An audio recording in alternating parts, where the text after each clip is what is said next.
Harriet had a dream one night in which the Lord warned her that her parents were going to be sold and taken into the deep, deep South, where slavery was the most brutal. He told her that they would not be able to survive and that she must go at once to save them.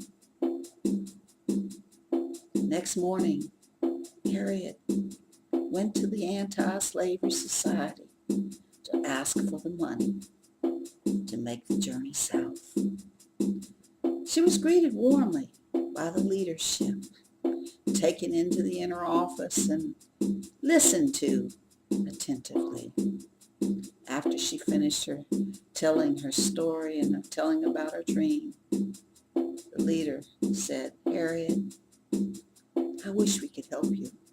You know, we've always tried to support you in your different endeavors, but this time we don't have that amount of money in the coffers. Who told you to come to us?" Harriet said, "God told me.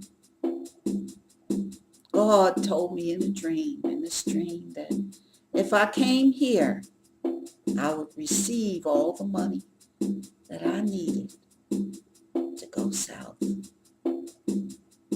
"Well, Harriet, I'm sorry. This time, God is wrong."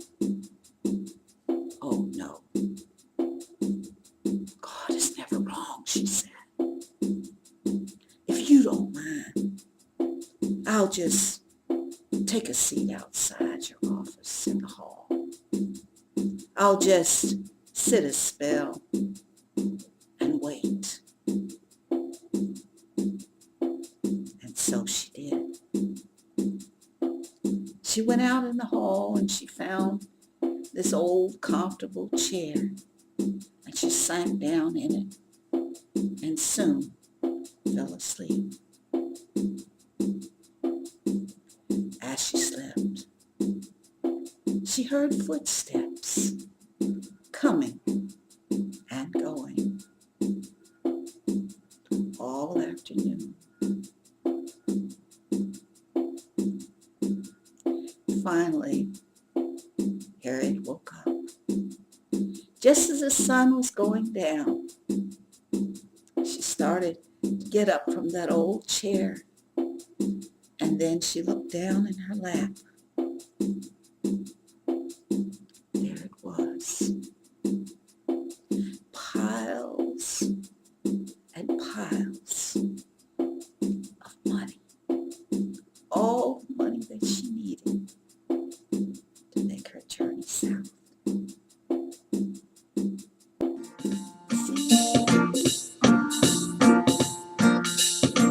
Swing low, sweet chariot, coming for to carry me home. Swing low, sweet chariot, coming for to carry me home.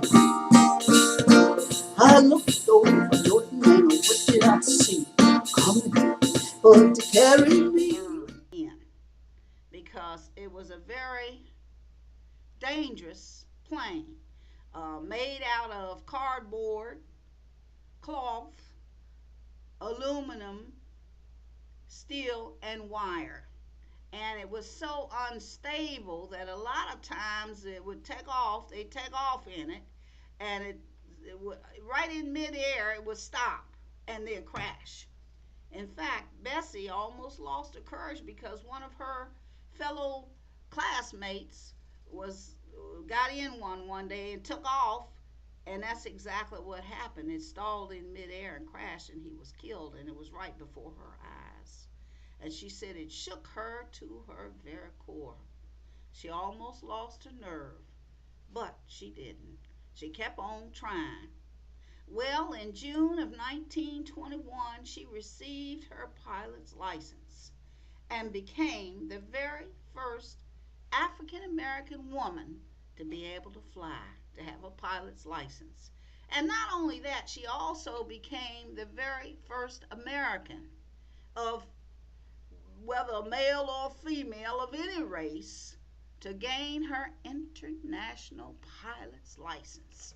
She had the right to fly all over the world, wherever she wanted to go.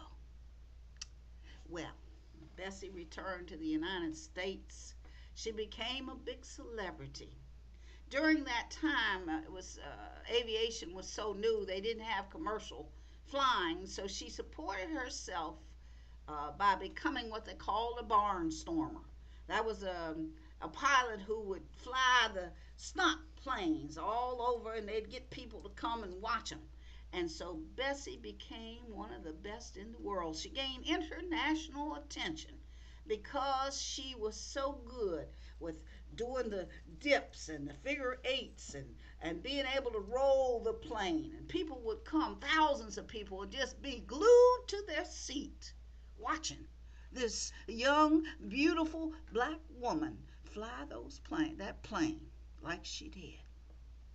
Well, Bessie's courage, because of her great courage, she was able to help millions of young people, inspiring them all over the world. And she was also able to help lots and lots and lots of women